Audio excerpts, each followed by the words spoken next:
people have no reason to be anxious or depressed, but they are anxious and depressed just because we are taking in the stress hormones of other animals. The very first thing our parents teach us is what to eat. We're often fighting our body. We think that we have all these symptoms that we have to handle. Right now, we're so much blurred by our conditioning from society, from culture, from advertisements. The one biggest mistake that people are making with their... Namaste, hero. Namaste. You're the hero of this podcast. Thank you. Thank you for inviting me. Thank you so much. To those of you who are watching, we have Dr. Nandita Shah. She's an expert in so many things, especially the mind-body connection through the food and nutrition, if I'm correct. No, I'm an expert in helping people reverse diseases with food and lifestyle. Oh, wow. Wow. That's such an interesting thing, because we see a lot of problems rising in today's day and age through diseases, but a lot of people are not going backwards or inwards. So Right. what is your message to the people who are watching who have diseases? So, I help people prevent and reverse diseases, and I help them reverse it through food and lifestyle changes.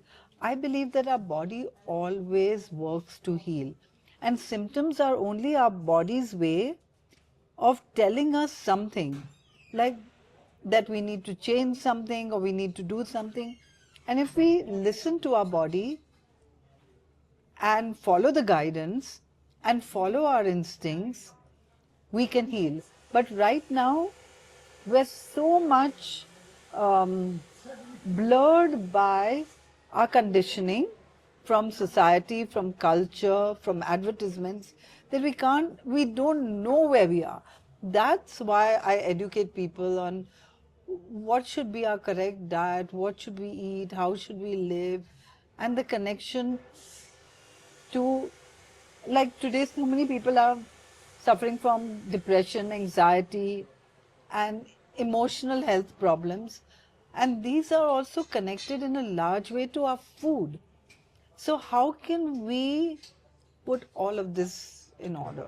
What do you think is the one biggest mistake that people are making with their food right now? Eating the way they've been taught to by culture or society. That means not following our instincts. Every animal eats according to instincts. We don't even know what our instincts are. Wow, that's a really nice one. And what do you think is one biggest advantage someone can have as soon as they listen to their instincts? If they listen and they act upon it, they will get well. What do you think is the difference between listening and really acting on it? Like, there is a difference out there which people are not able to make, right? What do you think is that? Like, even if you ask a kid on the road, what's good for you, they'll say fruits and vegetables, right?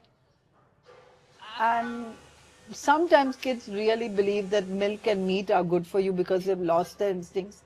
But if we come back to our instincts, we know that every baby loves their mother's milk when they're first given it, and they don't want to leave mother's breast. But when they're first given cow's milk, they don't appreciate. That's because every animal produces milk only for the young, and we are not cows, right? You never see an animal in nature drinking another species' milk. Not even another mother's milk in the same species, if possible, right? So, that's the first mistake. The very first thing our parents teach us is what to eat, and one of the first foods they give us is milk, right? Or sometimes formula, which is a packaged food. So, it's really hard for us to understand, like we're often fighting our body. We think that we have all these symptoms that we have to handle.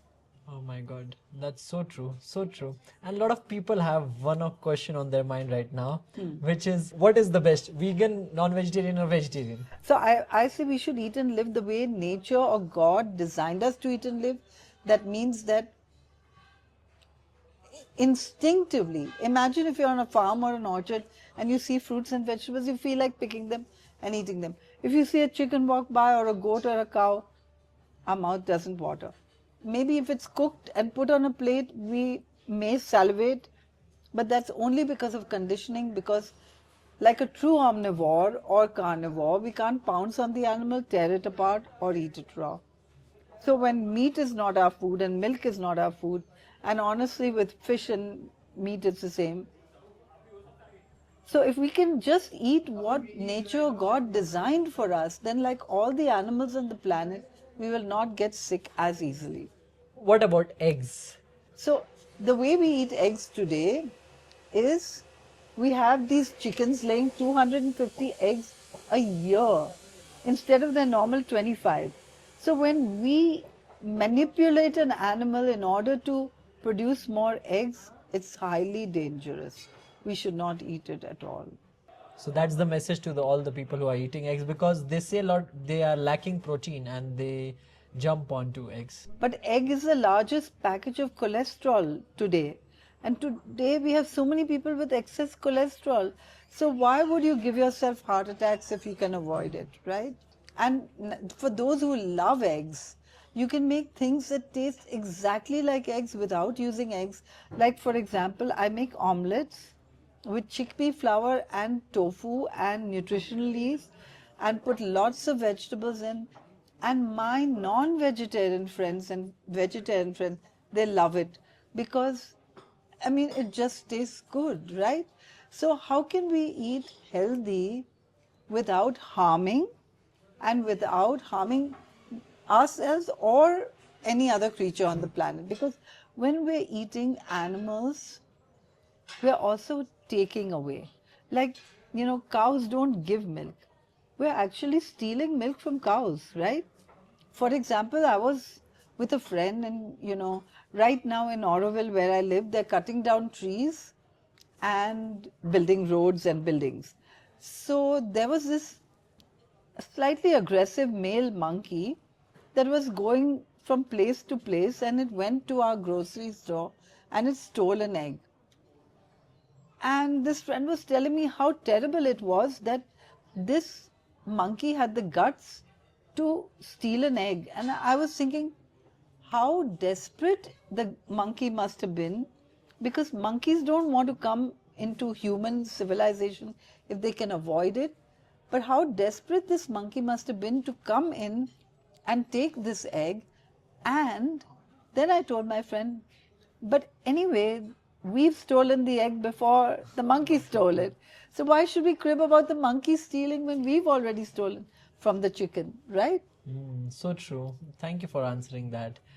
What do you think this wellness spread that's happening right now?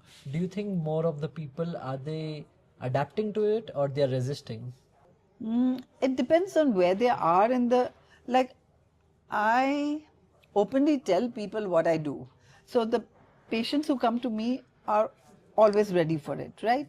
They're ready for a change, they're ready to get well, and they're ready to get well for life.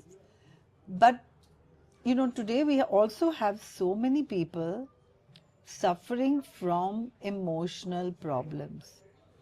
And we experience emotions through hormones. When we are stressed, we have adrenaline and cortisol high. When we're happy, we have dopamine and serotonin high. And animals also experience emotions through hormones, right? So when we say take milk from a cow, that means that cow is not a milk machine. That cow is a mother, therefore she produces milk. So if in order for us to get the milk, the calf has to be taken away from the cow, and then we consume the milk, right? First of all, that's stealing, bad for our karma. And secondly, the cow is absolutely stressed. The cow just wants to feed her baby. Her legs are tied, her tail is tied, her calf is tied, and we are milking her. Stress hormones in the milk will come to us. No wonder we have borrowed emotions of depression and anxiety.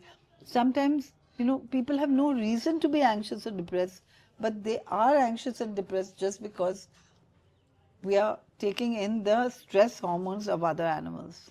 And that's so bad. Thank you for addressing that. And to the youth watching this, right? What's one message that you want to give them? I think the youth are very intelligent and they can think. So don't follow the herd.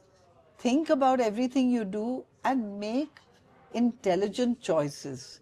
Because right now, our earth is at a crisis, and when we consume animal products, we're destroying the biodiversity of the planet. We're cutting down trees in order to make grazing grounds or raise food for animals. And when we eat higher on the food chain, we're not only destroying our health, destroying the planet, but stealing from animals the only thing they own, which is their life. I mean, we have to make a difference. And the young people understand this. So true, so true. Thank you for addressing that and really making everyone aware of what their rights is and what they should do in their life. So thank you so much for this, and really looking forward for many of these retreats as you're spreading this word and your magic and your blessings across the world. Thank you so much. Thank you. Yes.